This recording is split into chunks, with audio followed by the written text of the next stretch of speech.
वह रोज पूजा करती थी, माथे पर बड़ी सी बिंदी लगाती, हाथ में तुलसी की माला। लेकिन जब उसका पति रिश्वत लेता था, वह कहती, सब ऐसा ही करते हैं। जब गरीब का हक मारा जाता था, तो वह कहती, घर तो चलाना ही है। और जब दोनों की मृत्यु हुई, तो यमराज ने कहा, तुमने पाप रोका नहीं, इसलिए तुम निर्दोष नहीं।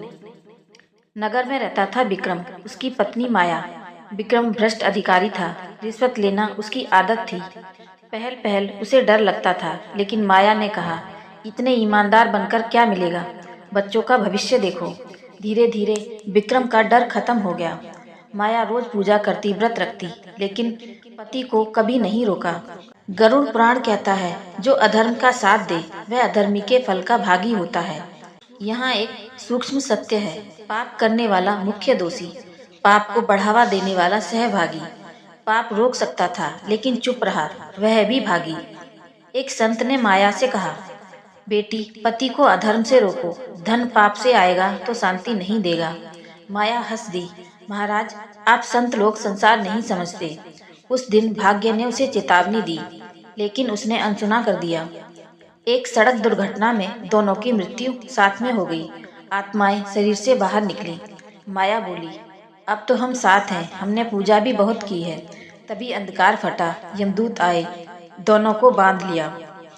चित्रगुप्त ने लेखा पढ़ा, रिश्वत ली है, गरीबों का शोषण किया है, झूठे दस्तावेज बनाए हैं, निर्दोषों का नुकसान किया है। विक्रम कांप रहा था। माया बोली, मैंने तो कुछ नहीं किया, मैंने तो सिर्फ साथ दिया है। यमराज की गूंजती आवाज आई, साथ देना ही पर्याप्त है। यमराज बोले, जब तूने पति को रोका नहीं, बल्कि प्रोत्साहित किया, तो तू भागीदार बनी। गरुड़ पुराण कहता है, पाप 3 प्रकार से लगता है, करने से, करवाने से और सहमति देने से। माया स्तब्ध रह गई। विक्रम को वही दंड मिला जो भ्रष्टाचारियों को मिलता है। माया को भी अलग नर्क मिला। उसे उन लोगों की पीड़ा महसूस कराई गई जिनका हक उसने छीनने दिया। हर आंसू, हर भूख, हर अन्याय अब उसके सामने था। माया रोते हुए बोली, मैं तो सिर्फ पत्नी थी, मैं क्या कर सकती थी। यमराज बोले, तू धर्म की शक्ति थी, तू रोक सकती थी, तूने रोका नहीं। उनका बेटा भी बड़ा होकर उसी राह पर चला। क्यों? क्योंकि घर में कभी अधर्म को गलत नहीं कहा गया। गरुड़ पुराण संकेत देता है, जहाँ पाप सामान्य बन जाए, वहाँ वंश भी उसी दिशा में बढ़ता है। नर्क की अग्नि में माया रोती रही, काश मैंने उस दिन उसे रोका होता। लेकिन नर्क में काश का कोई मूल्य नहीं। पत्नी पति का पाप नहीं काटती, पर अगर वह पाप में साथ दे तो पाप उसका भी हो जाता है। धर्म का अर्थ केवल पूजा नहीं, अधर्म को रोकना भी धर्म है। नर्क की अग्नि में जलती माया रो रही थी, काश मैंने उसे रोका होता। तभी आकाश से आवाज आई, पश्चाताप में शक्ति है, पर समय सीमित है। क्या नर्क में भी मुक्ति का द्वार खुल सकता है? माया सोचने लगी। माया पहली बार दूसरों को दोष नहीं दे रही थी, न पति को, न परिस्थिति को। वह केवल रो रही थी अपने कर्मों के लिए। गरुड़ पुराण कहता है, जो जीव अपने पाप को स्वीकार करता है, उसके भीतर परिवर्तन का बीज अंकुरित होता है। चित्रगुप्त बोले, पाप का फल निश्चित है, परंतु दंड का स्वरूप पश्चाताप से बदल सकता है। माया ने पूछा, क्या मुझे दूसरा अवसर मिलेगा? यमराज ने उत्तर दिया, नर्क दंड है, पर यह अंतिम सत्य नहीं है। उधर पृथ्वी पर उनका बेटा उसी राह पर चलने लगा था, रिश्वत लेना, झूठ बोलना, लालच में फंसना। लेकिन एक दिन उसे उसकी माँ की डायरी मिली। डायरी में लिखा था, अगर मैं उसे रोकती तो आज यह दिन नहीं आता। बेटे का हृदय कांप उठा।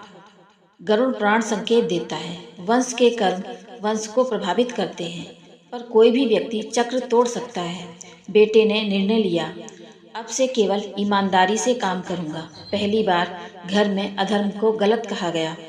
जैसे ही बेटे ने पहला सही निर्णय लिया, नर्क में माया ने हल्की ठंडी हवा महसूस की।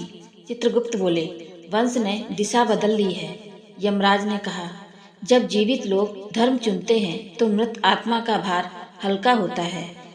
माया और विक्रम का दंड पूरा हुआ, लेकिन इस बार उन्हें ऐसे घर में जन्म मिला जहाँ गरीबी थी पर धर्म था। क्यों? क्योंकि पश्चाताप, वंश का सुधार, दोनों ने भविष्य की दिशा बदल दी। नरक स्थायी नहीं है, लेकिन न्याय स्थायी है। प्रार्थना, पश्चाताप और परिवर्तन तीनों मिलकर कर्म का भार हल्का कर सकते हैं। अगर आपने कभी अधर्म में चुप्पी साधी है तो आज से रुक जाइए, क्योंकि नरक केवल मृत्यु के बाद नहीं, कभी कभी जीवन में भी शुरू हो जाता है। गरुड़ पुराण कहता है, पाप का फल निश्चित है। सच्चा पश्चाताप दंड की तीव्रता बदल सकता है, वंश का कर्म चक्र तोड़ सकता है। अधर्म को रोकना ही सच्चा धर्म है। कर्म का लेखा मिटता नहीं, पर हृदय बदल जाए तो भविष्य बदल सकता है। आप सुन रहे थे द डिवाइन स्किल। मिलते हैं अगली वीडियो में एक नए रहस्य के साथ। हर हर महादेव।